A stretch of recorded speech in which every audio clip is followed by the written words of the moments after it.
Hello, welcome to the channel Why Stories. Enjoy watching.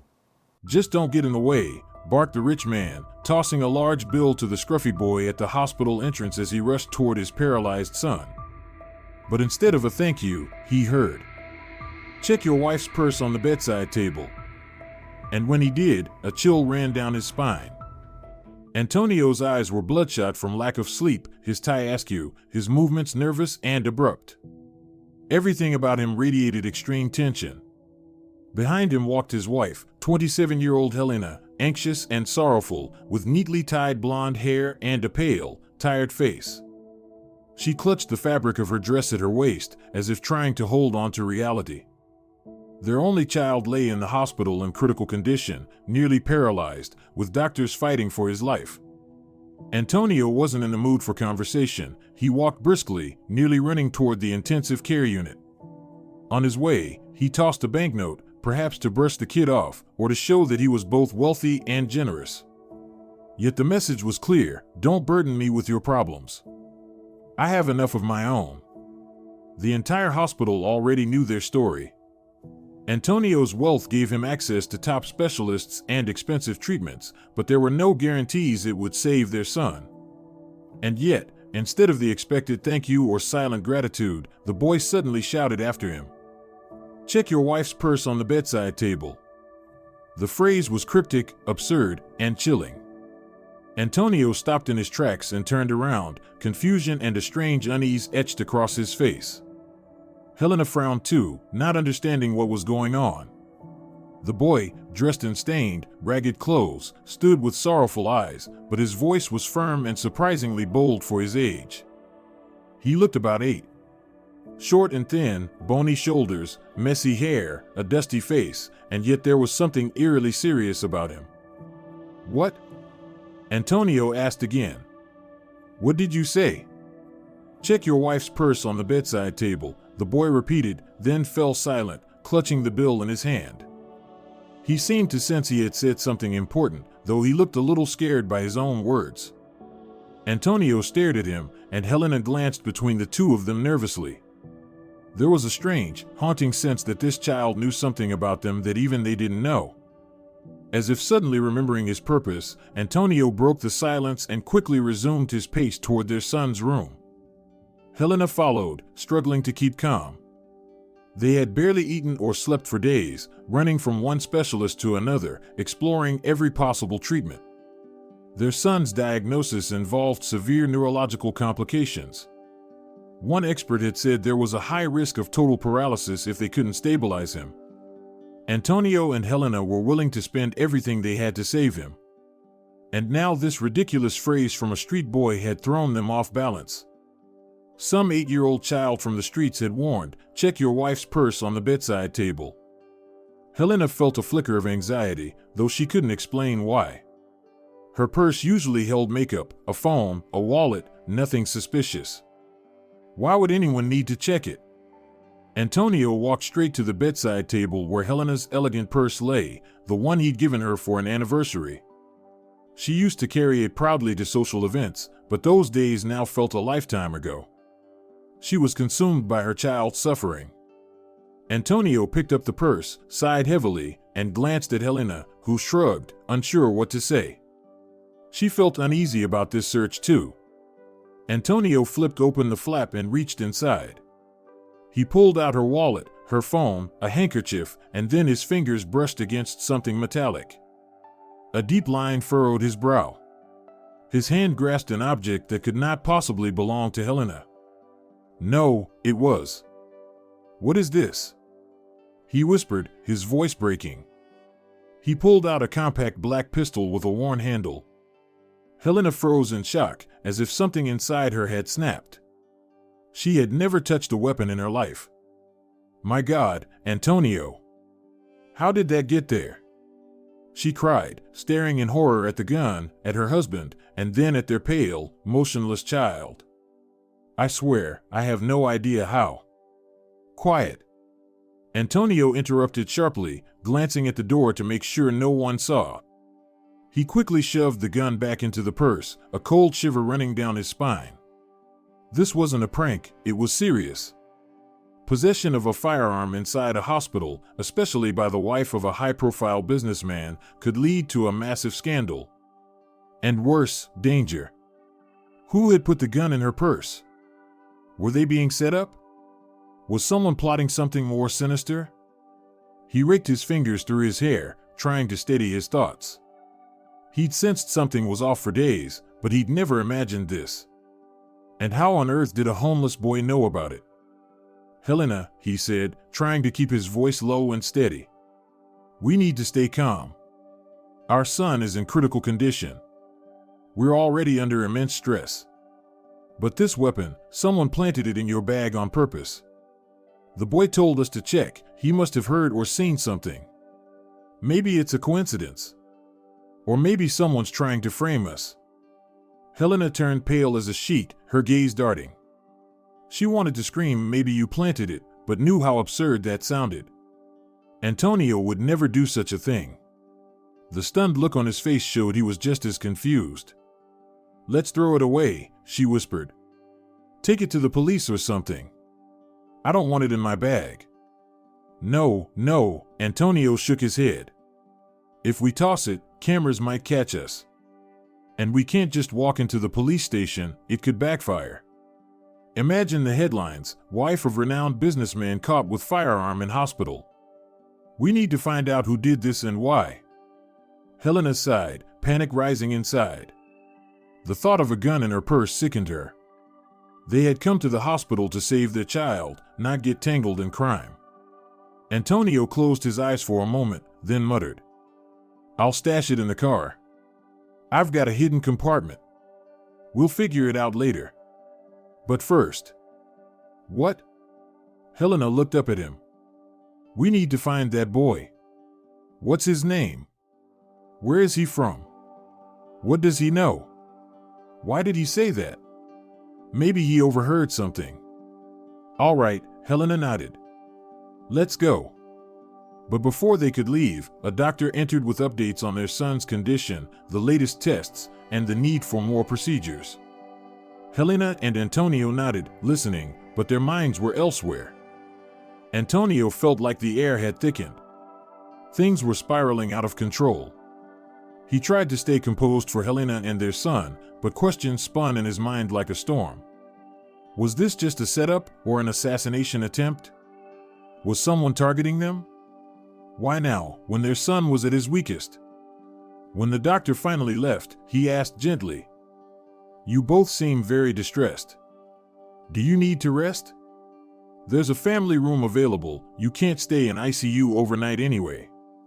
No, thank you, Antonio replied automatically. We'll decide soon. The doctor nodded and left. Antonio and Helena exchanged looks. They wanted to rush out and find the boy, but didn't want to leave their son for long. Eventually, Antonio made a decision. Helena, stay with our son. Call me if anything changes. I'll go down, look for the boy. I'll take a taxi, pretend I'm heading out on business. Okay, she agreed, clearly relieved. But be careful. That gun. She wanted to say take it with you, but even thinking about it frayed her nerves.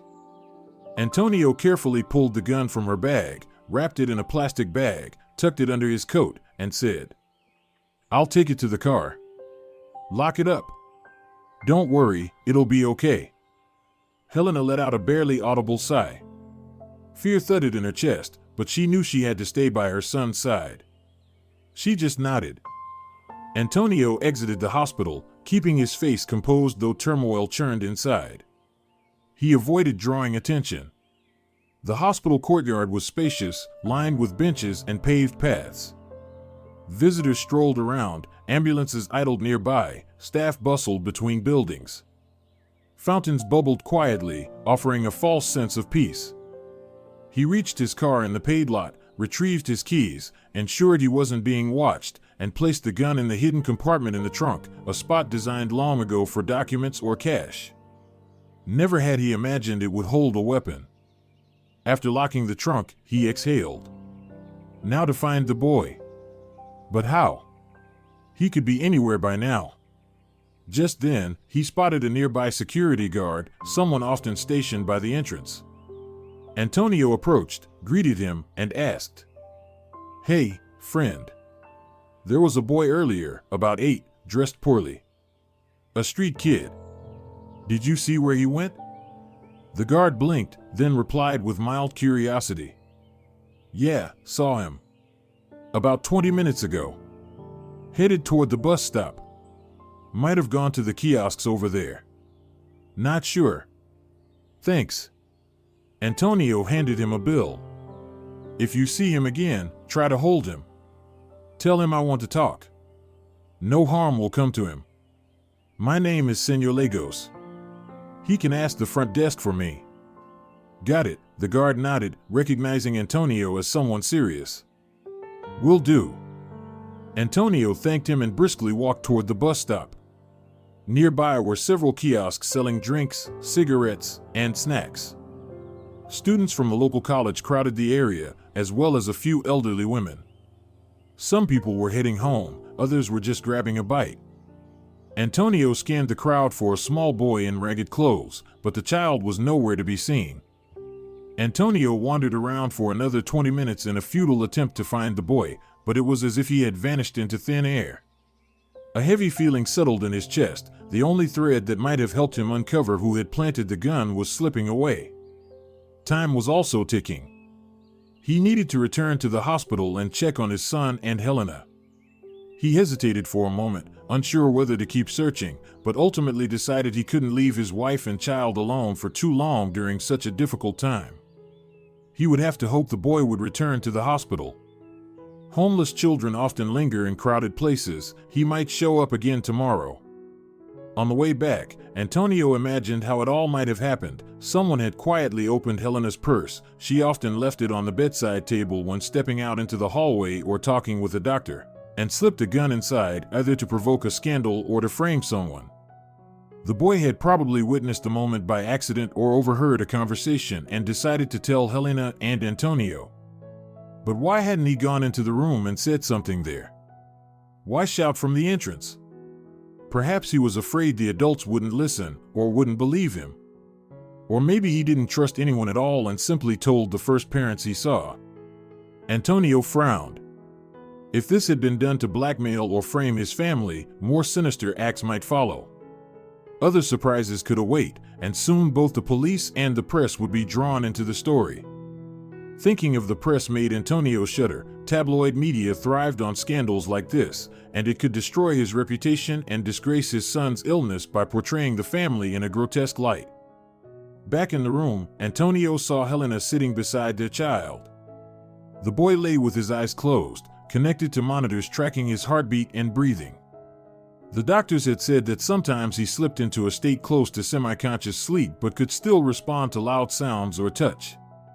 His face was pale and frail. It seemed the illness had drained him of all his energy, all the colors of childhood. Helena asked softly, "Did you find him?" "No," Antonio shook his head. "And I doubt I will today. He disappeared somewhere, but I spoke to the guard. He'll let us know if the boy shows up." Helena nodded and tiredly rubbed her face. She wanted to believe this was just a bizarre coincidence, that they were overreacting. But a gun, that was no joke. Horrifying thoughts spun through her mind. What if someone had tried to make it look like she was planning an attack? Or, worse yet, what if someone had targeted Antonio and wanted to cast suspicion on her? Those kinds of fantasies chilled her to the core, but she couldn't help thinking about the world Antonio operated in. Business was full of envy and enemies. Maybe someone desperately wanted to set them up. Or maybe the reason was something else entirely. "I hid the gun," Antonio said quietly, moving closer to the child's bed. "No one will find it. At least not for now. Hopefully, we'll have time to figure everything out." The couple sat in silence for a while by the bedside, listening to the steady beeping of the machines. Footsteps echoed in the hospital corridor, soft conversations, and somewhere in the distance, someone was crying. Antonio felt the torment of having to make hard decisions while his life crumbled, his son's health hanging by a thread. A stranger had invaded their family life, and there was nothing he could do to stop it, no way to guarantee things would turn out okay. A few years ago, when his business was thriving, Antonio had felt he could overcome any obstacle. He considered himself a man in control of his fate. But now, he was truly powerless in the face of his child's illness and these criminal schemes. Helena cracked open the window slightly, letting in fresh air. It helped a little to breathe in the stifling atmosphere of the ICU. The two of them sat together in the dim light, their son nearby, the air filled with the sterile smells of antiseptics and medicine. And who would have thought that a typical family drama, a sick child, worried parents, wouldn't be enough? Now, there was a criminal story added to the mix. A fleeting thought crossed Helena's mind. She felt like a character in a low-budget TV drama, except this was real, and the stakes were far too high. A couple more days passed. The child's condition remained stable, but the doctors were still cautious with their prognosis. Antonio continued to sleep in a chair in the hallway. Though he had been offered a more comfortable room, he refused to leave his son's side for even a moment. Helena, seeing how exhausted he was, occasionally went home to sleep, but she still spent most of her time in the hospital. It felt as though their lives had paused and now revolved entirely around these white walls, the doctors in their coats, and the machines counting time. But for whoever had planted the gun, their peace clearly wasn't welcome. On the third day, when Helena stepped out for a few minutes to the hospital cafe, she felt someone following her. Turning around, she noticed a man in a brown coat who quickly looked away, pretending to study an ad about medications. A chill ran down her spine, but she decided it was probably paranoia. She returned to the room. Was Antonio still there? Was everything okay? Antonio was by the window, talking on the phone. Helena decided not to disturb him with her suspicions, but in the back of her mind, the thought surfaced again, maybe they really were being watched. That evening, on the bedside table next to their son, Helena found a small piece of paper, torn like a scrap. On it were crooked, handwritten letters. Stop looking for the boy. Focus on your son. She dropped the note in shock. Antonio rushed over, picked it up, and his rage ignited. Someone really was spying on them, knew they were trying to find the boy, and warned them to stop. It felt like a threat. Helena, Antonio whispered, crumpling the paper in his hand, this is serious. I don't know who's behind it, but they clearly don't want us to get to the truth. Maybe we should go to the police? Helena asked, her knees trembling. Antonio closed his eyes for a second. Maybe that really was the right move. But he feared the scandal, feared the blackmail or trap would go public, damage his reputation, and, most importantly, distract him from saving his son. At the same time, he understood that without police involvement, the risk was even higher, since the criminals operated in the shadows. And yet, the fear of consequences for his wife and child outweighed everything. No, not yet. I'll try to handle this myself, he answered. I know people who can quietly check if that gun is registered in any databases. I'll try to figure out who's behind this. Helena swallowed the lump in her throat. It was now clear that her husband intended to handle this alone, not trusting anyone officially. Part of her wanted to scream, this is madness, but another part knew Antonio was used to relying on his own strength. It was easier for him to find workarounds than to engage openly with the police. And yet, deep inside, doubt began to grow. What if all this had something to do with Antonio's own dark dealings? Helena didn't believe he was capable of anything illegal, but she knew that in big business, not everything was transparent. Maybe he had enemies. Maybe someone knew how vulnerable he was now and was taking advantage of the moment to threaten and blackmail him. On the fourth day after the gun was found, when Helena was completely drained, Antonio insisted she go home and sleep properly for at least one night. He stayed in the room, sitting beside their child. The boy was getting 4 fluids, injections. Antonio looked at his pale face and remembered moments when the whole family had vacationed at the beach. His son ran barefoot across the sand, laughing, chasing a kite. Back then, Antonio believed wealth gave him freedom, that any problem could be solved with money. But now he knew, when your child's life hangs by a thread, no amount of money can create a miracle. He held the boy's hand and whispered softly, "Hold on, my love. Everything will be okay. Daddy's here." At that moment, a man appeared in the hallway, someone Antonio didn't immediately recognize. It was Benito Mancilla, a law enforcement officer Antonio had once crossed paths with at public events. Benito, tall and well-built, dressed in civilian clothes, peeked into the room, saw Antonio, and gestured with his hand, asking permission to enter. Antonio nodded, though slightly surprised. "Benny, what are you doing here?" Benito entered quietly, closed the door, looked at the boy with sympathy, then at Antonio. "Hi. Sorry for showing up unannounced. I heard from a mutual acquaintance that you're in the hospital with your child and wanted to see if you needed help." Antonio raised an eyebrow in surprise. Of course Benito knew, they lived in a city where news about prominent people spread quickly. But why had he come? Antonio instinctively tensed, remembering the gun. Could Benito know something? "Thanks for your concern," he said cautiously. "Help? Well, the doctors are working with our son. All we can do is hope and have faith. What brings you here?" Benito steadied him and said, "I've heard rumors that you're having problems. Some say someone's trying to blackmail you.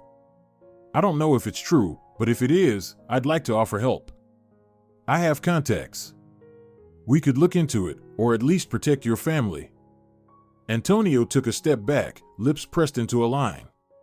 First thought, does everyone already know about the gun? How fast do rumors travel? Out loud, he said steadily, "Benny, I appreciate your offer, but I don't want this going public. Things aren't so clear right now." Benito sighed. "I understand. I'm not looking to expose anything. But if you need quiet support, I'm here. We've known each other for years, after all. Remember when I was still a detective and you were sponsoring orphanages?" Antonio remembered. About 5 years ago, he'd supported several police-led initiatives to help orphans. Benito had played a key role in those efforts, and they'd built a casual friendship. But then Benito got promoted, Antonio buried himself in business, and they lost touch. "I remember," Antonio nodded. "Those were good times. But I'm not sure I can tell you everything now." "That's okay," Benito said, showing he wouldn't press. "Sorry, I didn't mean to pry. Just know, if you need anything, call me." He placed a business card on the bedside table and added softly, "I hope your son recovers. If there's anything I can do either as a friend or in an official capacity, don't hesitate. I'll go now. Don't want to disturb you." Antonio thanked him politely. Before leaving, Benito looked once more at the boy and shook his head, clearly moved. Then he stepped out, and Antonio sighed. So the rumors were out, and it was entirely possible that someone in his circle was already spreading misinformation. He realized he might need Benito's help as a backup plan, in case things spiraled out of control. That night, Antonio had nightmares. In them, he saw his son surrounded by shadows of people, forcing a gun into the child's hands. The boy was crying, and Antonio couldn't move to help him. He woke up in a cold sweat on the hospital chair and looked up at the monitor. His son's heart was beating steadily, as much as his condition allowed, but the anxiety wouldn't let go. Only in the early morning did he manage to doze off for a short while. Helena found him in the room in the morning, returning after spending the night at home. She looked a little more refreshed, but her face still bore the marks of sleepless nights and worry. She brought him coffee and hugged him. For a while, they sat in silence, holding hands, sipping the warm drink. At times, Antonio felt deeply how much he loved his wife, despite all the turmoil. He had once fallen in love with her smile, her kindness, her ability to empathize with others. Now she had grown even more tender and mature. There was something deeper in her, perhaps a maternal strength. But the sadness in her eyes, brought on by their son's illness, never left. The relatives called yesterday, Helena said after taking a sip of coffee. They asked how they could help. I told them everything is under control. Antonio nodded. He didn't want to involve anyone else in the situation, not even family, since the matter of the gun was still a secret. The fewer people who knew, the safer it was, he believed. "How's everything at home?" he asked softly. "All right," Helena replied. "Just a frightening silence without our son." Those words squeezed Antonio's heart. The house that had once echoed with laughter now seemed to have lost its soul. For a moment, he imagined a future where their son might not walk again, but he'd be alive, living with them. Maybe they'd find a way to help him rehabilitate. Antonio would find the money, do whatever it took to give his son the best possible recovery. As long as he lived. That same day brought a new development connected to the street boy. Antonio, as usual, stepped out into the hospital corridor for some air when he suddenly heard a familiar child's voice calling softly. "Mister." He turned and saw the boy peeking from behind the stairwell, the very same boy who had said, "Check your wife's purse on the bedside table." Antonio rushed over, careful not to scare him. The boy took a step back, as if ready to flee, but then stopped, sensing that Antonio wasn't hostile. Antonio approached, bent down, and looked into his wide, wary eyes. "Hi," he said calmly. "I've been looking for you. I wanted to talk. Can you tell me how you knew about the purse?" The boy glanced around nervously, as if afraid someone might be listening, then whispered, "I saw a lady in a black coat put something in it. I looked inside by accident while I was trying to, well, maybe steal something." He lowered his eyes. "You're rich. I thought maybe I'd find a coin. But I changed my mind. I wanted to stay away, but I heard the lady say, 'Hide it so they won't suspect. Let the wife fall under suspicion,' or something like that. Then she left through the back door, and I got scared. You're not mad at me, are you?" Antonio clenched his fists as he listened to this confession. So someone really had planted the gun, and they mentioned Helena and suspicion, meaning she was meant to take the blame. But who, and why? The boy continued speaking in a quiet voice. "I wanted to warn you, because your son is in the hospital. I saw you crying. I thought maybe it was important." Antonio put a hand on the boy's shoulder, trying to keep his voice gentle. "Thank you for telling me. That was very brave. Tell me, did you see the woman's face?" "A little. She had a cap on, and half her face was covered. There was a man with her too, in a jacket. I was scared of them." "Did they see you?" "I don't know," the boy shrugged. "Maybe they saw someone moving, but I don't know if they recognized me." Antonio sighed. So it had been a planned operation. But why target Helena specifically? He asked the boy more details, when exactly it happened, where. The boy explained that it had taken place the day before Antonio found the gun. Apparently, the woman had waited for a moment when Helena had stepped out either into the hallway or while talking to a doctor, entered the room or coordinated with someone from the staff, and slipped the weapon into the bag. It was all so cruel and calculated. "What's your name?" Antonio asked. "Dennis," the boy replied shyly. "Dennis, do you have any adults you trust? Parents?" The boy looked down. "My parents died. I lived in an orphanage, but I ran away. The older kids used to bully me. Now I'm on my own." Antonio felt a deep ache in his heart. The boy was only 8, wandering the streets alone, and yet he had found the courage to warn a stranger's family about danger. Antonio realized he wanted to help Dennis, even if just with food or money. But first, he had to figure out who had framed Helena. "Dennis," he said seriously, "maybe I can help you. But right now, it's important. Did you hear anything else? Names? Conversations?" "No, just her words about wife, suspicion, and so the husband won't notice. Then she said something like, 'Let him find it, then there'll be a scandal.' I didn't catch it all." "I see," Antonio replied quietly. "Listen, if they find out you talk to me, it could be dangerous. Maybe I should take you somewhere safe." Dennis's eyes widened. He was clearly nervous. The offer sounded tempting, but also scary. He didn't know Antonio, had no reason to trust him. Eventually, he said, "I'll think about it. I've got a place where I sleep. I'll be okay." "All right," Antonio nodded, not pushing. "But if anything happens, come back here, to the hospital. Ask for me." "Here," he handed the boy some bills. "For food and clothes. Don't waste it." Dennis hesitated, then reached out and took the money, stuffing it quickly into his pocket. Clearly, he was in need. His eyes lit up with gratitude for a moment, and Antonio felt a small sense of peace. At least he'd helped the child in some way. But Dennis had already shared the most crucial piece of information. Someone had planted the gun, on purpose, with a partner. This wasn't a prank. It was a calculated move. And no wonder they'd later sent warnings, telling them not to look for the boy. Before Dennis left, Antonio quietly said, "Thank you. Be careful, Dennis." The boy nodded and disappeared down the corridor, avoiding security guards and nurses. Antonio watched him go and immediately felt a wave of frustration and helplessness. Was there really a group operating inside the hospital? Had the woman entered using a fake pass?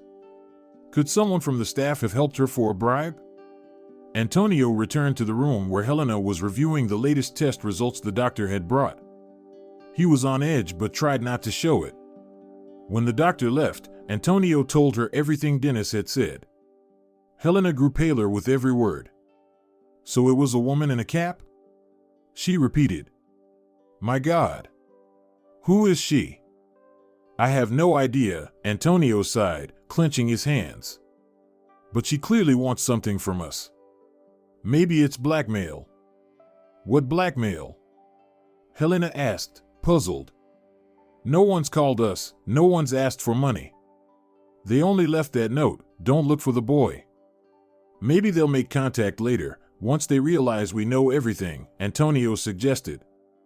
Helena nervously bit her lip, glancing at the nurse who had come in to adjust their son's pillow. She hated the thought of suspecting everyone in the hospital, but the situation demanded caution. When the nurse left, Helena whispered, "Antonio, this feels very serious. I'm honestly scared for our son. Before, I only worried about his illness. Now I'm afraid someone might try to harm him. And that gun." Antonio knew how unbearable this was for her. He embraced her tightly. He wasn't just afraid, he was furious. Furious at whoever was using their family for some twisted purpose. He looked at their son and the four drip. The boy was fighting for his life, and someone was playing spy games with his parents. "I'm going to the car," Antonio said. "I need to call some people in my business network, see if anyone's heard any rumors. Maybe this is connected to competitors I crossed." Helena nodded, though she hated being left alone. But there were doctors nearby. She only asked Antonio to be careful. Antonio stepped outside and decided to drive a little way from the hospital to avoid being caught on security cameras. He got in his car, started the engine, and parked in a quiet alley nearby. Then he pulled out his phone and began calling a few trusted contacts, people familiar with the darker corners of business. He asked cautiously if anyone had heard about a female-for-hire group, setups involving weapons, or pressure tactics on influential figures. The answers were vague, no one knew anything specific, but they could sense Antonio's tension. Meanwhile, he sent out messages, trying to find out if others had been blackmailed too. Then one of his old friends, Sergio, who worked in private security, called him back. "Listen, Antonio, there are rumors. Someone started offering dirty services to put pressure on entrepreneurs, like planting drugs or weapons, trying to force them to back out of deals or sign certain papers. But I don't have names. These people are said to be ex-military or former law enforcement." Antonio froze as he listened. So his suspicions were real. This was, in fact, a dirty game designed to shake something out of him. Maybe they wanted his contracts, a stake in his company, or to force him to hand over assets. He was vulnerable now, all his focus was on his son, and his reputation was hanging by a thread. Sergio advised him to be extremely cautious. This group, he said, operated ruthlessly and allegedly had connections within the police. Antonio thanked him and sat in the car for a while, feeling the cold grip of fear and rage in his chest. He remembered he'd once had a conflict with a businessman named Silva, who had threatened revenge after a failed deal. But Silva had supposedly retired or gone quiet. Maybe it was someone else. Antonio realized he had too many theories and no proof. Then he thought of Benito Mancilla's visit. Maybe it was time to ask him for discreet help after all. It was better to enlist the support of someone in law enforcement than to remain alone. Antonio swallowed his aversion to official procedures and dialed Benito's number. "Hi, Benny. It's Antonio." His voice sounded tired. "Sorry to call out of the blue, but I'd like to ask for a meeting." "Good to hear from you," Benito replied. "I've got some free time now." "Where and when?" "Let's meet in half an hour at the White Lilac Cafe." "You know the place?" "I do." "I'll be there," Benito agreed, clearly intrigued. Antonio hung up and drove to the cafe, knowing he needed to proceed with caution. If their enemies had contacts inside the police, he had to be very selective about whom to trust. But Benito, he believed, was trustworthy. At least he had always seemed like an honest man. There weren't many customers at White Lilac at this early hour. Antonio took a seat by the window, which overlooked the street, and ordered a strong black tea. He couldn't stomach coffee anymore. 10 minutes later, Benito walked in, wearing a dark jacket and an open-collared shirt. He scanned the room and approached Antonio. "Hey," he said, sitting down across from him. "How are you holding up?" Antonio shrugged. "Could be better. Something really strange happened, and I don't want anyone else to know about it but you. Can I count on confidentiality?" Benito nodded seriously. "Of course." Antonio glanced around to make sure no one nearby was paying too much attention and then began quietly recounting everything: how a gun had ended up in Helena's purse, the threatening note they received, how he'd learned from a street boy about a woman planting the weapon, and rumors about a group blackmailing business people. Benito listened intently without interrupting. "Interesting," he said once Antonio finished. "So there haven't been any direct threats? No ransom demands? But they planted a weapon and told you not to look for the boy. Sounds like a setup in progress. First, they compromise you. Then they'll make demands. Most likely, someone will call soon and say, 'If you want this to go away, give us something.'" Antonio nodded. "I think the same. My son is in the hospital. I'm completely vulnerable right now." Benito laced his fingers together, deep in thought. "You know, Antonio, officially I'd have to report this to my superiors. But that would bring everything into the open. So let me try to figure out who's behind this through my own channels. I might be able to trace the gun's serial number through some databases, but for that, I need the weapon itself." Antonio hesitated, rubbing his chin. "All right. I'll give you the gun. But be careful, Benny. I don't want any dirty cop linking this to Helena and starting a scandal." "I understand," Benito nodded. "It's a complicated situation, but I'll try to find out who had the most to gain by framing you. And if the weapon shows up in any old criminal cases, that might be our first real lead." A waitress came over to take Benito's order. He asked for a coffee. While she was away, Antonio continued. "Tell me, Benny, if I cooperate with you, is there a risk the perpetrators will find out?" "There's always a risk," Benito admitted. "But I can work off the radar, bypassing official structures, in the form of a personal investigation. However, if we're facing a real threat to someone's life, I'll have no choice but to involve my colleagues. That's in your best interest too." Antonio exhaled, acknowledging that this game was becoming more and more dangerous. Then he added, "There's another issue. I have a witness, the street boy. I'm afraid he might be targeted if they find out he saw the woman's face. Then the best thing is to hide him for a while," Benito suggested. either with a trustworthy family or under official protection. But that would attract attention. For now, maybe he should stay out of sight. And if needed, we can share his testimony without naming him. Got it. Thanks, Antonio nodded. I'll talk to the boy, try to convince him to stay at my place, if he agrees. But I doubt he'll say yes immediately. He's wary, scared of adults. They finished their drinks, paid the bill, and agreed on how and when to hand over the gun. Antonio said he would bring it to Benito the next morning, but not to the police station. They would meet at a predetermined place to avoid exposure. That was how they parted. Back at the hospital, Antonio found Helena in the room talking to the doctor about the latest test results. The doctor reported that the boy's condition was still critical, but there were slight signs of improvement, possibly an internal process of recovery had begun. More tests and consultations with neurosurgeons were needed. Helena looked at him pleadingly. Please, do everything you can. When the doctor left, she looked at Antonio with cautious hope. I think there's a chance he'll pull through. At least the doctor talked about potential rehabilitation. A spark lit up in Antonio's eyes. That's wonderful. Helena, we'll do whatever it takes. I'll pay for the best specialists, even bring someone in from abroad if needed. Helena nodded and smiled through tears, but she still sensed that Antonio was tense, thinking about something else. So she asked, Tell me, what was that business you had to take care of? Is it about the gun? Antonio didn't want to overwhelm her with details, but there was no point in hiding everything anymore. I met with a friend in law enforcement. His name's Benito. He's going to help us discreetly investigate who's behind this. Hopefully, we'll learn something soon. Helena sighed. The thought of having support seemed to ease her a little. But she was still afraid that this might lead to even more trouble. That evening, Antonio walked the hallway, hoping to see Dennis again, to talk to him and offer help. But the boy didn't show up.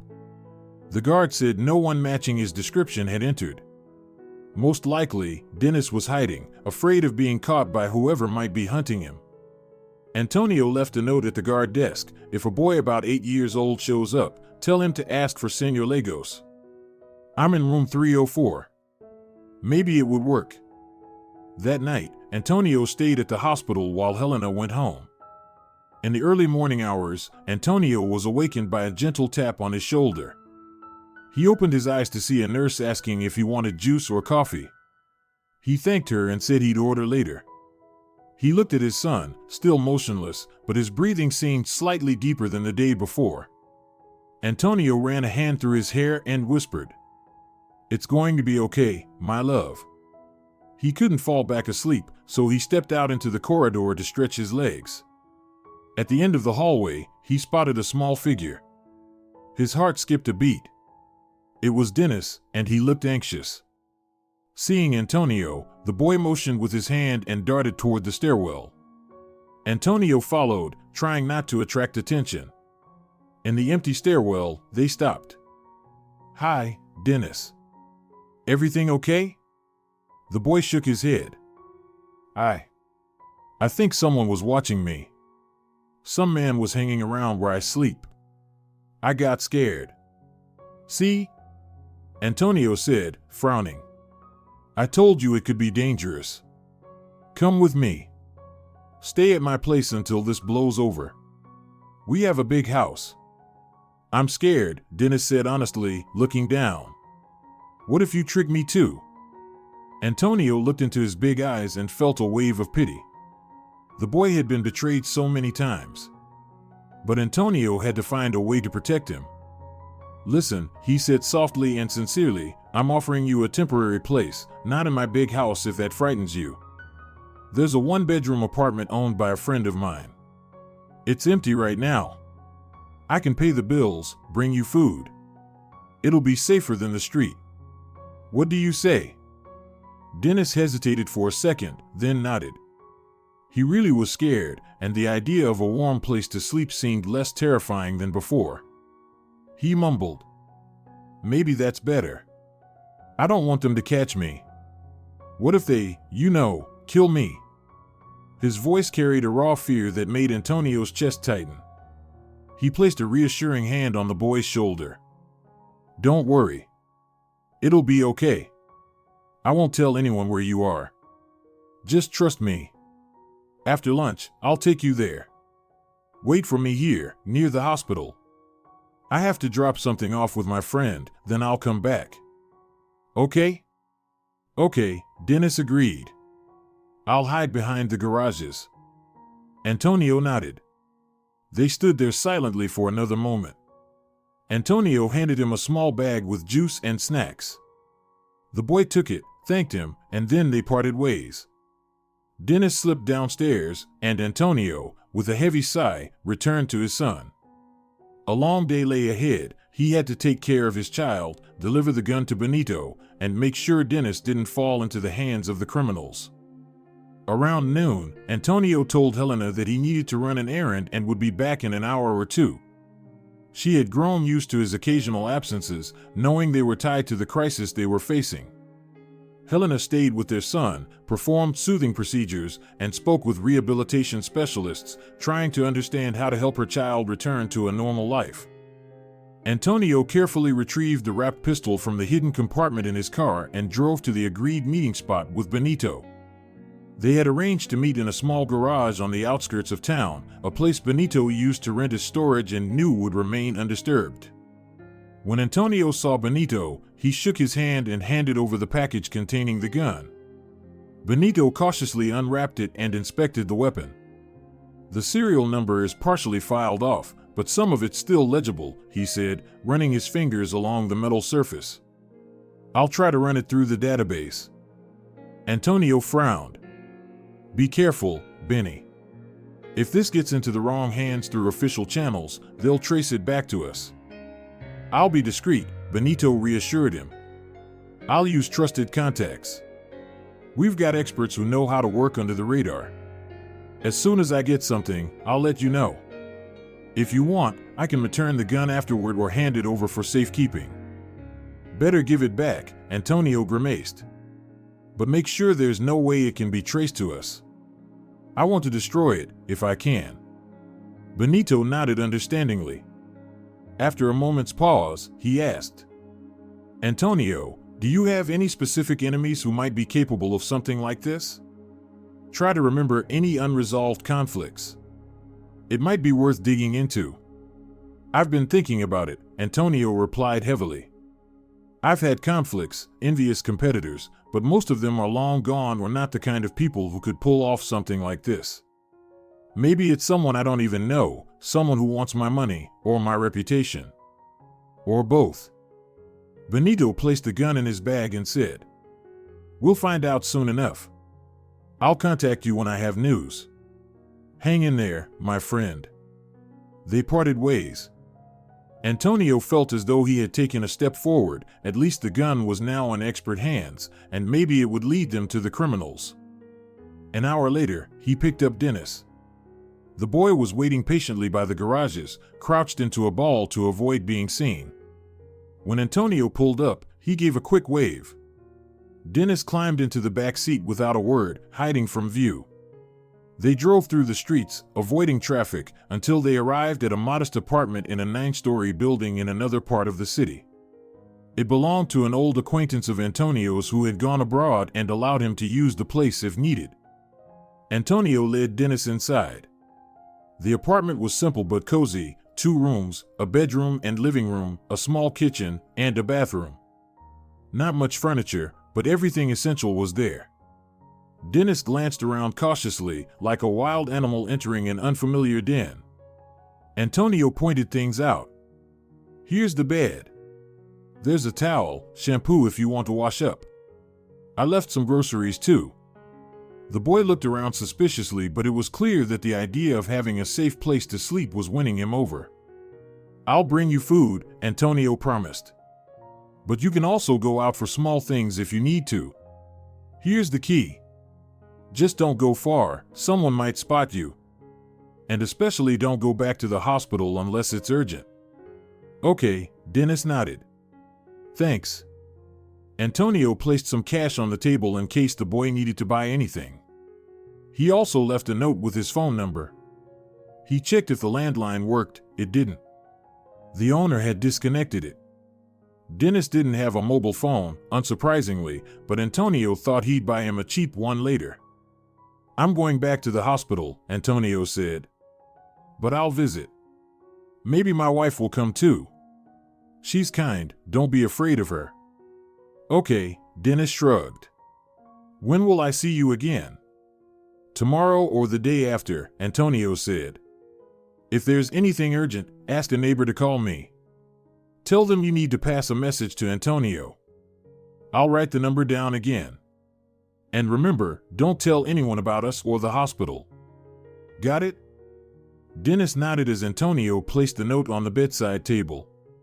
The boy still looked scared, but there was a trace of relief in his eyes. He was no longer on the streets. Antonio said goodbye, ruffled Dennis's hair.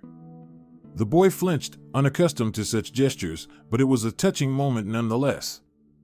Antonio returned to the hospital, tormented by guilt for not being with his son every second, but knowing that these short absences were for his family's safety. Helena greeted him with a questioning look. "Were you able to get anything done?"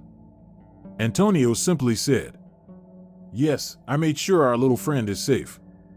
I think he'll be okay." He didn't want to burden her with details. Helena exhaled with relief and shared the latest news. Their son had undergone an EEG, which showed slight but positive changes. The doctor said that with time, he might partially recover his mobility. For Antonio, it felt like a beam of light piercing the darkness. He sat by the bed, took his son's hand, and whispered, "Just hang in there, my boy. We'll get through this together."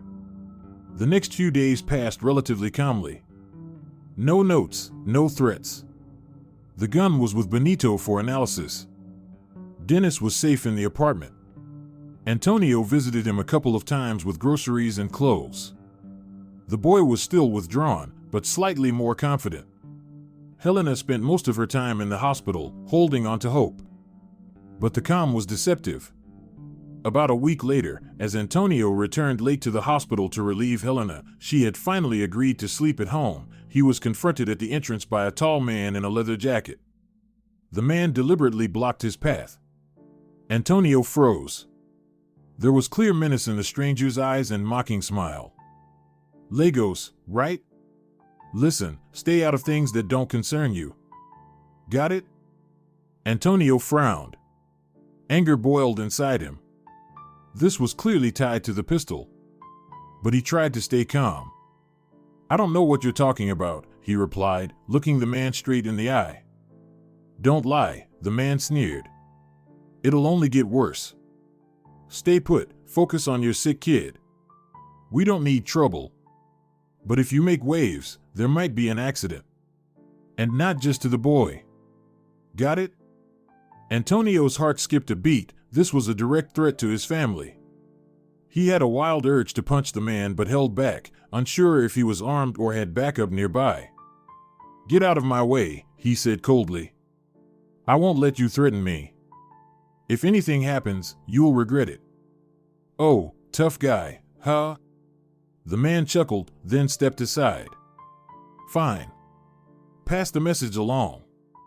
Don't go looking for trouble." With that, he turned and walked off, leaving Antonio shaken.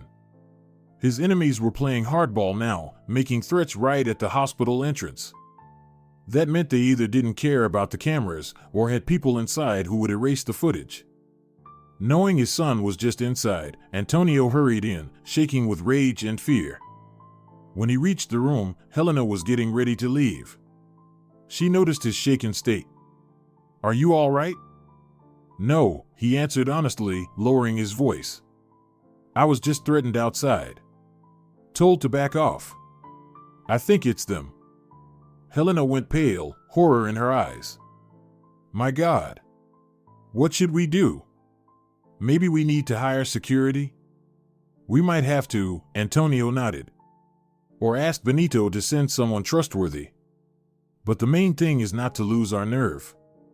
They want me to fold, to give in. But we still don't know exactly what they want." Helena burst into tears. She had been holding it in for days. Antonio hugged her tightly, trying to console her, though he too was at his breaking point. The nightmare was escalating. Their son was sick, faceless enemies loomed, and Antonio still had no clear path forward.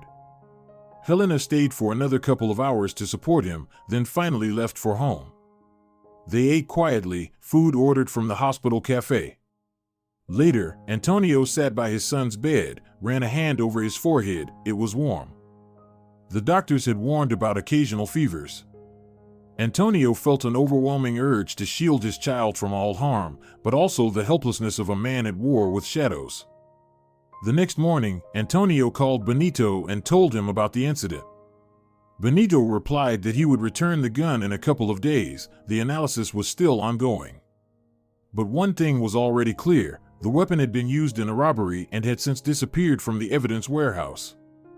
In other words, the criminals had ties inside law enforcement, otherwise, the gun couldn't have resurfaced so easily. "It's still early," Benito said, "but we're on the trail. Antonio, I strongly recommend hiring bodyguards. This thing is going to escalate." "I'll do it," Antonio promised. He immediately contacted a security firm he had worked with before and arranged for 2 trained guards to rotate shifts protecting him and Helena and watching the hospital room. He met with them in person, explained the threat, and asked them to stay discreet. They were professionals and assured him they understood the situation. Later that day, when Helena arrived, she was surprised to see a security guard outside their room. Antonio explained it was for their protection. She felt a twinge of fear. This was starting to feel like a crime thriller, but had to admit, it did bring a sense of peace. In the evening, Antonio received a phone call he had subconsciously been expecting for some time. An unknown number flashed on the screen. A man's quiet voice said, "Good evening, Senor Lagos. How's your boy doing?" Antonio froze. Hearing an unfamiliar voice mention his son sent a chill down his spine. He tried to keep his voice steady. "Who is this?" "That doesn't matter. What matters is that we need to talk. I hope you won't argue, otherwise, your child might not get the medication he needs. There are plenty of our people in that hospital." Antonio gripped the phone so tightly his knuckles turned white. The bluntness of the threat was horrifying. "What do you want?" "It's very simple. You're working on a contract with the Italians, right? A big one. We want you to call off the negotiations and cancel any preliminary agreements." "Understood?" "That's just part one." Antonio gasped. The contract with the Italians was one of his key projects for the coming year. He had invested so much in those negotiations, serious investments were on the table. And now someone was demanding he tear it all down? It would mean massive losses. "Are you joking?" he asked, trying to understand if they were serious. "Not at all.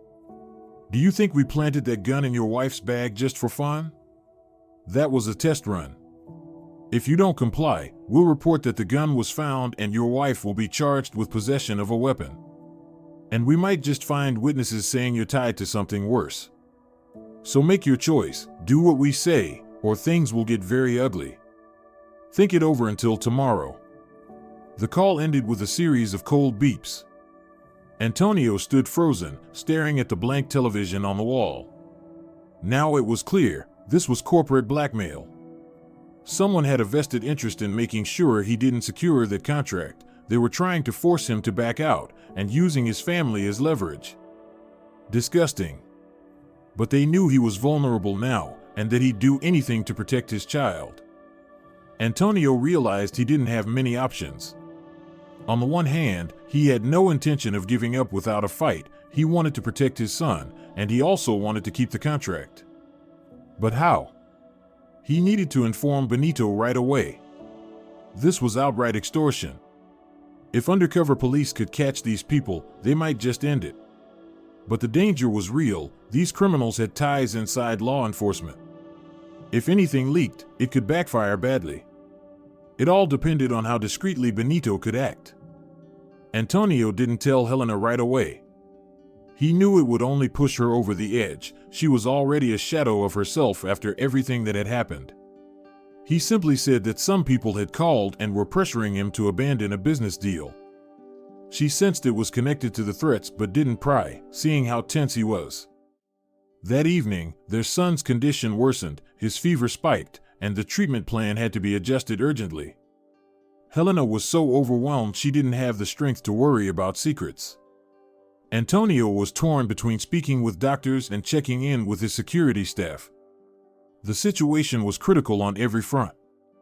The next morning, he stepped into the hallway and called Benito.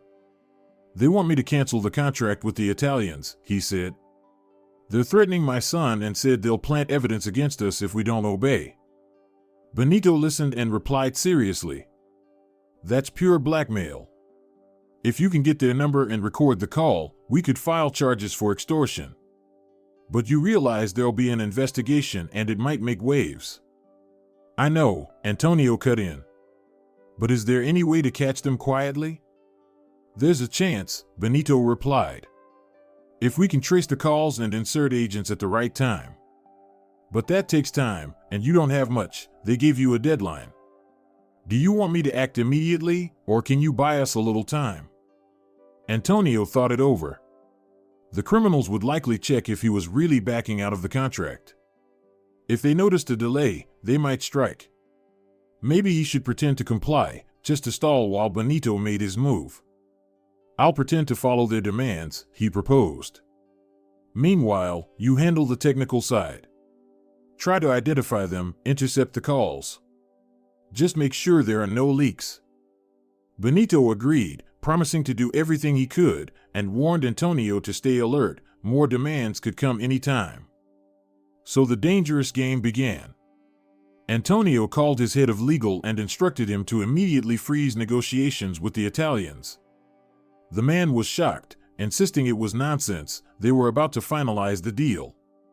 But Antonio threatened to fire him if he pushed back. The lawyer reluctantly complied, baffled by the sudden change. Then Antonio returned to the hospital room, trying not to show the storm inside him.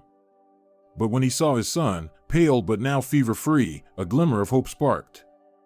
Helena encouraged him. "I think our boy's improving. He even moved his lips when I was talking to him." Antonio smiled, squeezing his son's hand. "That's good. Very good." Still, he knew the criminals would be watching. If they saw negotiations were frozen, they'd deliver the next demand. And they did. The next day, another call from an unknown number. The same voice said, "We see you're moving in the right direction. Good. We appreciate obedience. But there's one more thing, you need to back out of a local tender." "You get it, we need you to step aside." Antonio answered grimly. "Fine. I'll do it. Just don't touch my family." "That's more like it," the voice chuckled. "Otherwise, that pistol might resurface, or worse. How's your son, by the way? Getting good treatment?" Antonio trembled with rage but kept calm. "Yes, he is. And it'll stay that way, if you keep following instructions," the voice said smugly before hanging up. Antonio immediately texted Benito. Another demand had come in. Benito replied that they were close to tracking the source of the calls. They still lacked final confirmation, but leads pointed toward individuals connected to former official Almagro, known for shady dealings. Rumor had it that Almagro, after losing his position, had built a criminal network focused on blackmail and asset stripping. Benito suspected Almagro or his associates were behind this, but needed proof. Meanwhile, Antonio's son slowly began stabilizing. Doctors said he had entered a stage where there was hope for gradually regaining sensation in his limbs. The joy that brought to Antonio and Helena was immense, even though the doctors warned it could take months, if not years, for a full recovery. But most importantly, the boy was alive, and there was hope for improvement. Yet Antonio couldn't fully relax because of the blackmail. He knew the criminals wouldn't stop until they achieved their goal, to deprive him of his most important deals or possibly ruin him altogether. The thought kept spinning in his head, Once he fulfilled one demand, they'd present another. And another. Until he broke completely. One day, he said to Helena, "You know, I think they'll keep pressing until I no longer exist as a competitor. Maybe their goal is to drive my company entirely out of the market. It's more than just one contract. What if I fake bankruptcy? Make them think I'm no longer a threat, and then strike back?" Helena spread her hands. "I don't know much about business, but that sounds terrible. What about your reputation? What about paying your employees?" "Exactly," Antonio replied with desperation. "I can't bankrupt the company and leave hundreds of people jobless. My team, those aren't just numbers. But if I refuse to comply, they might kill our son. Or do something irreversible to him." Helena let out a soft moan, covering her face with her hands. The nightmarish choice tore at her soul. Antonio clenched his jaw, thinking, "I just hope Benny manages to get us out of this." The next day, Antonio had a brief conversation with his son, who suddenly opened his eyes slightly and murmured, "Mama. Papa." His speech was weak and difficult, but it was the first time the boy had spoken since his severe illness. For Helena and Antonio, it was like a miracle, an emotional burst of hope and strength. The doctor said that although the nervous system had been seriously affected, there was a good chance of further improvement. Antonio felt he would do anything for that. But events soon accelerated. Benny called him and said, "Antonio, I've got serious news. It looks like your opponents really are connected to Almagro. We're trying to gather evidence to open a case, but there's a risk they'll notice our activity. We need to lure them into being caught red-handed when they demand money or commit extortion. Would you agree to an operation?" "I'm in," Antonio responded without hesitation. "Otherwise, they'll eat us alive." "All right, I'll talk to my superiors," Benny said. "But we'll have to wait until they officially demand money. Just breaking off contracts isn't enough for a clear-cut extortion charge. We need that moment when they try to take something material from you." Antonio understood the trap had to be set carefully, otherwise, he risked not only himself but his whole family. He agreed to wait. Meanwhile, there was an incident at the apartment where Dennis was staying, confirmation the gang was hunting for the boy. One evening, when Antonio came to bring him groceries, he found the apartment door slightly ajar, even though Dennis swore he always locked it from the inside. Luckily, Dennis wasn't home. He had gone out to take out the trash. Inspecting the place, Antonio realized strangers had been inside, some items were disturbed, and the lock was damaged. Clearly, they'd been searching for the boy. Maybe they didn't find him and left. Dennis returned a few minutes later, frightened by the open door, but relieved Antonio was there. "That's it," Antonio decided. "It's no longer safe here. I'm taking you to my home. I'll make sure you're protected." Dennis was initially scared, but agreed. That same night, they packed the boy's few belongings and drove to Antonio's luxurious countryside house, where he gave Dennis a room on the second floor. The house was indeed large, multiple bedrooms, a spacious living room, a garden, a pool, and all the comforts imaginable. Helena was surprised at first but supported her husband. If the boy was in danger, it was better to keep him close. For Dennis, it was a shock. He had never lived in such conditions. An 8-year-old used to basements, orphanages, and scraping by on the streets now had a soft bed and warm meals made by a housekeeper. Still, he remained cautious, trying not to draw attention to himself, as if expecting betrayal. Helena tried to be kind, but Dennis curled into himself like a hedgehog and didn't let anyone get too close. Yet each day, he seemed to thaw a little more. A week later, when Antonio was growing tired of waiting, the criminals made contact. The same voice called and said, "Well, you gave up the Italian contract and backed out of the tender. Excellent. Now it's time to compensate us for all that trouble. Prepare a couple million in cash and documents relinquishing some of your assets. We'll tell you where and when to bring them." Antonio knew this was the moment they'd been waiting for. Material demands were made, meaning they could set up a trap. But everything had to be done carefully. The gang would definitely be checking for a setup. He stalled. I need a couple of days to gather the cash. And the documents take time too. The voice replied. Just don't try to fool us. Or else, and the line went dead. Antonio immediately called Benny. It's on. They're demanding money and assets. Are we setting the trap? Yes. Benny's voice was firm. I'll assemble my team and coordinate with the task force. But you understand, this has to be done smoothly. Where's the drop? I don't know yet. They said they'll give me the time and place tomorrow. All right. Benny replied. As soon as they tell you, inform me. We'll prepare the tech and undercover team. Don't let them suspect anything. We'll try to catch them red-handed during the handoff. Antonio exhaled, a mix of fear and relief swirling inside him. He knew this was risky, but there was no other way. They couldn't keep yielding forever. He remembered that thug who threatened him outside the hospital and decided, it's time to end this. Let me know if you'd like the continuation. He only hoped Benny wouldn't fall under the influence of corrupt individuals possibly embedded in the police force. The next day, the criminals called and said, bring the money and documents tomorrow evening to the old warehouse on the outskirts. Come alone, no guards. Antonio pretended to be frightened and agreed, then immediately informed Benito of the exact address. Benito prepared for the operation. A team from the Internal Affairs Division, along with trusted agents handpicked by Benito, was ready to act undercover. Their task was to lie in wait, surround the warehouse, wait for the handoff, and catch the criminals red-handed. Antonio, though nervous, agreed to be the bait. On the designated evening, Antonio gathered the money. Part of it was counterfeit, part was a substantial real amount in case the criminals checked.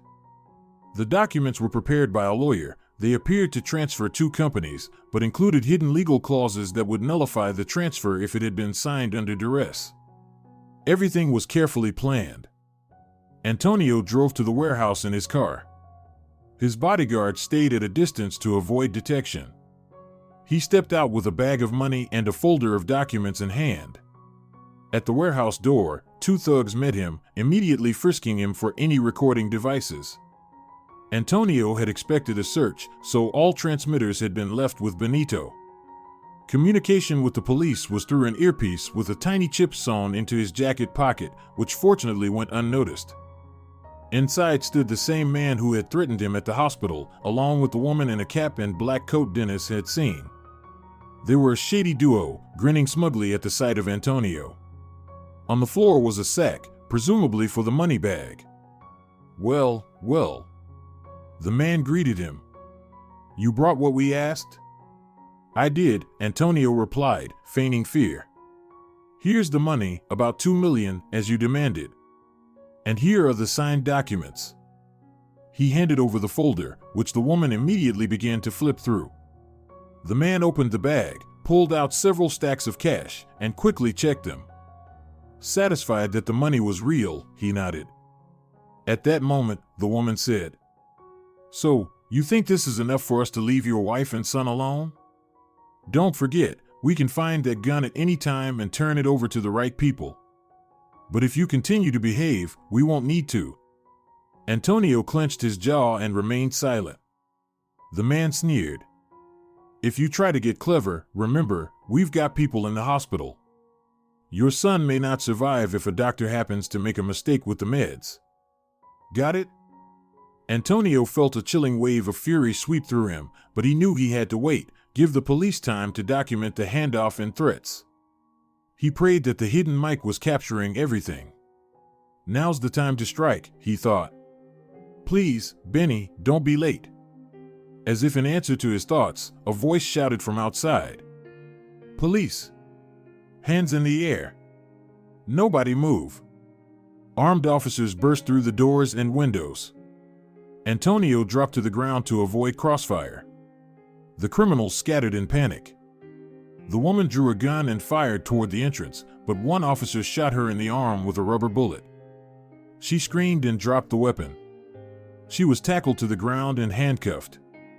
The man tried to hide behind crates but was chased down, tackled, and pinned to the concrete. A third accomplice near the entrance was also subdued. Antonio, in disbelief, watched the entire scene unfold in under half a minute. A storm of emotions overtook him: fear, relief, awe. The officers had acted flawlessly. Benito appeared and shouted, "It's done. We got them." Then he rushed to Antonio and helped him up. "Are you okay?" he asked, checking Antonio's face. "Yes, I'm okay," Antonio gasped. "Can barely breathe, but thank you, Benny. I thought you wouldn't make it in time." "We were watching the whole operation," Benito replied with a smile. "They're going down for extortion, blackmail, and illegal possession of firearms. Let's see what else we find in their stash." "You did great, held your ground." More officers entered the warehouse, dragging the bound man and woman. They shouted and cursed, demanding explanations. Police found pistols, gloves, and recorded everything on camera. Antonio knew they were finished. The only worry was whether they had powerful connections to lighten their sentences, but Benito had promised to handle that. By 1 a.m., Antonio was home, holding Helena tightly. She cried tears of joy upon hearing the gang had been arrested. Their son was still in the hospital under guard. Now, at last, they could breathe a little easier. The next day, Antonio went to the hospital, leaned over his son's bed, and whispered, "It's over, my boy. They won't hurt you. Live, heal, we'll be okay." He finally felt that the darkest chapter of their lives, at least in terms of criminal danger, had come to a close.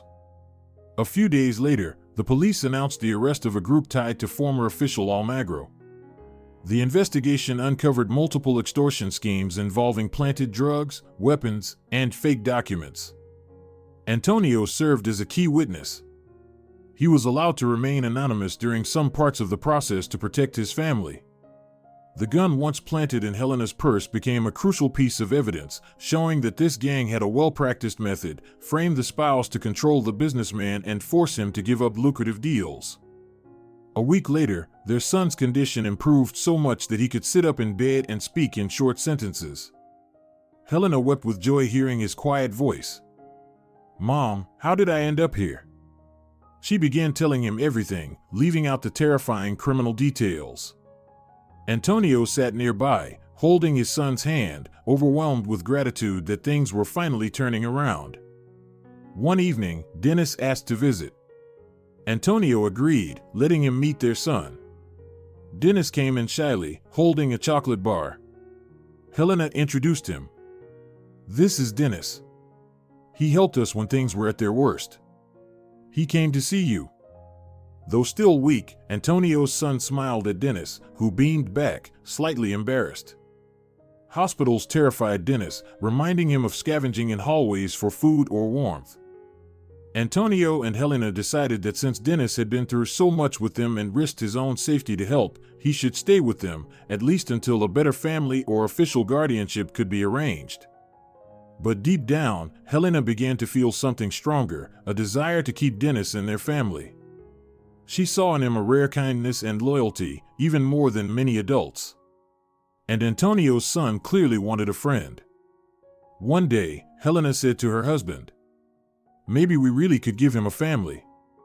He's about to turn 9, still just a child.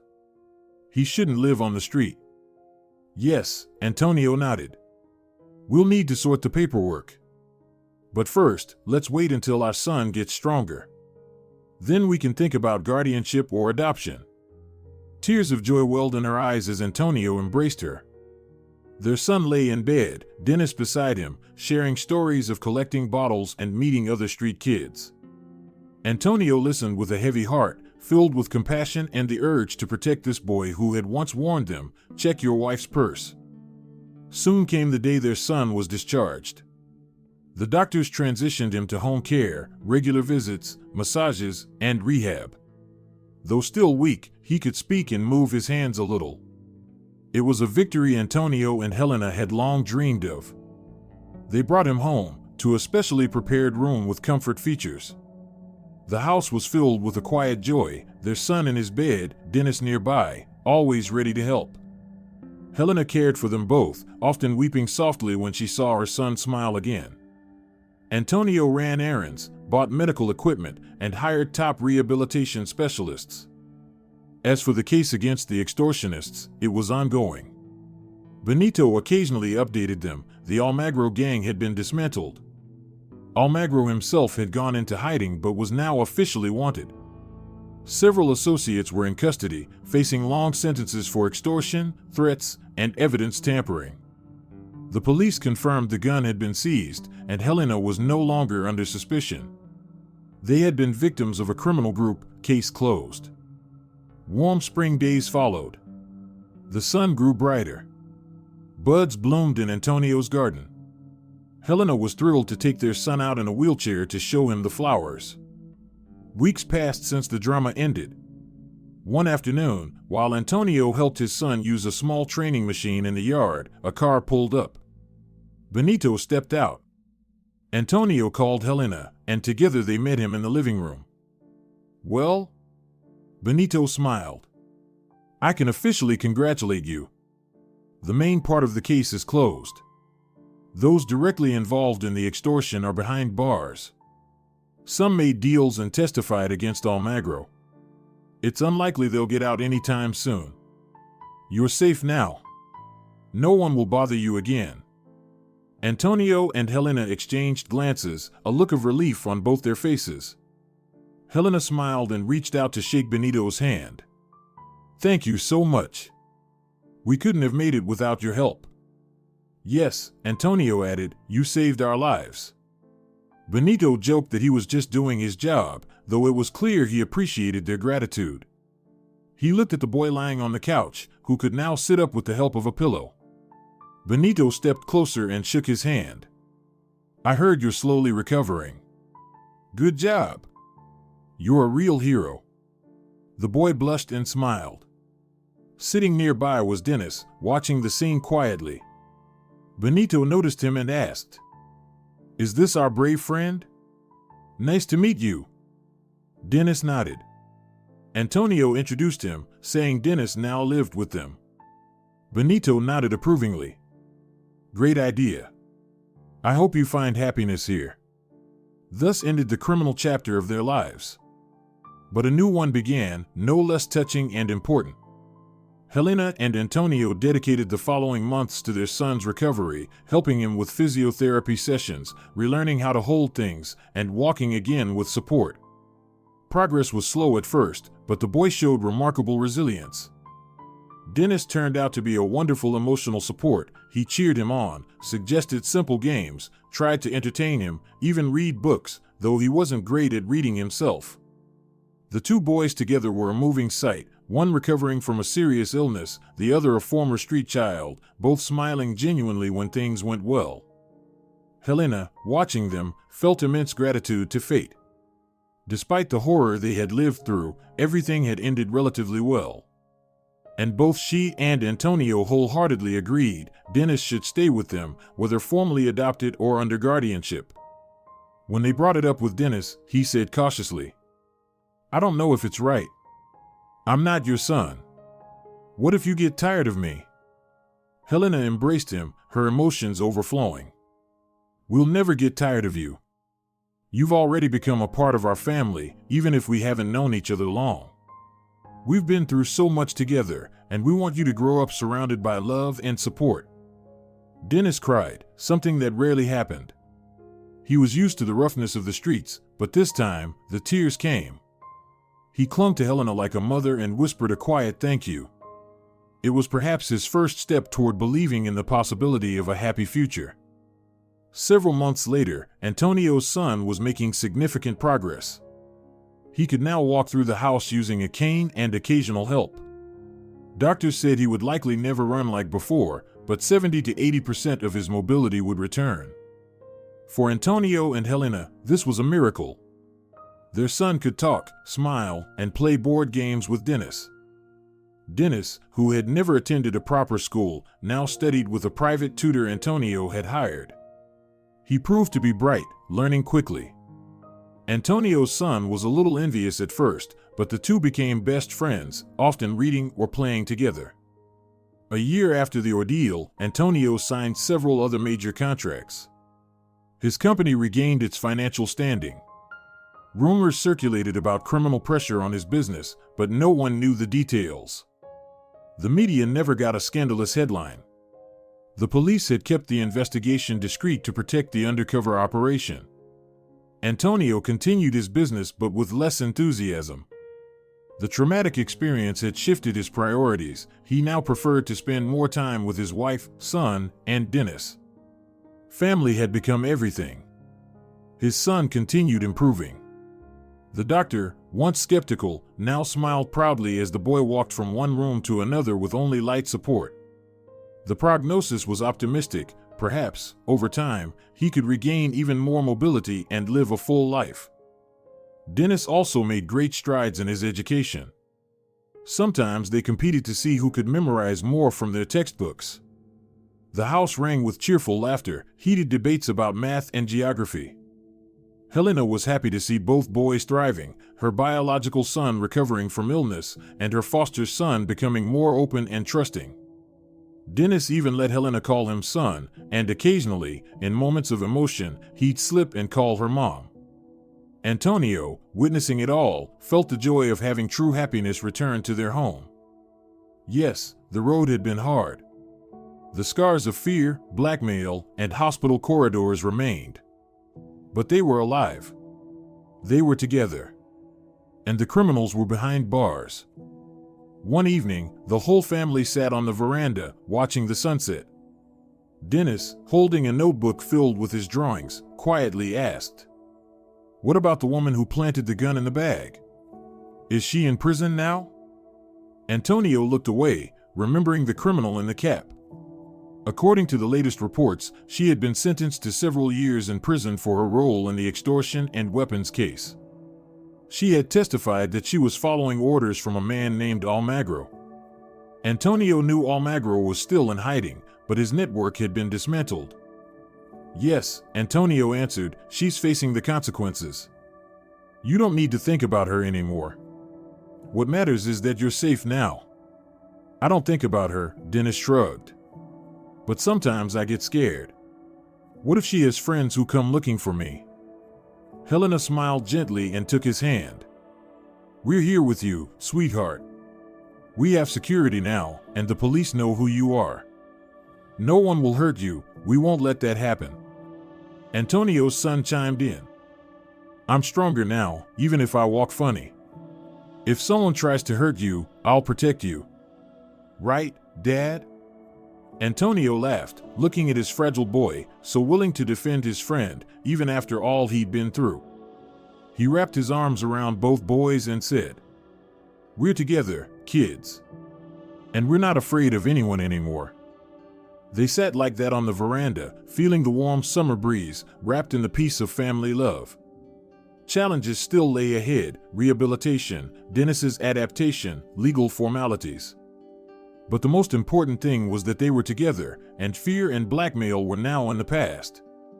It had all begun with a dismissive, almost scornful gesture, when the wealthy Antonio threw a bill at a beggar boy at the hospital entrance and said, "Just don't get in the way."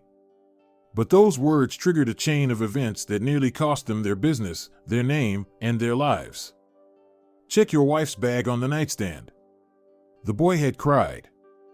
And with that, he unveiled a terrifying secret: a planted gun, a conspiracy, a criminal group blackmailing entrepreneurs. There had been threats, tears by a sick child's bedside, a brutal fight for the truth. But justice prevailed. The enemies were jailed. And Antonio, Helena, their son, and the little street boy Dennis formed a new family, one forged through hardship, bound by genuine love and mutual support. There was still much to do. Months, perhaps years, of recovery lay ahead. But they all knew they weren't alone anymore. Their family bond would hold them steady.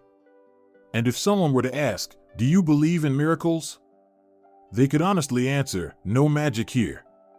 It was chance and human kindness. And sometimes, those two things are miracle enough. If you're enjoying it as well, Leave a like and subscribe to the channel.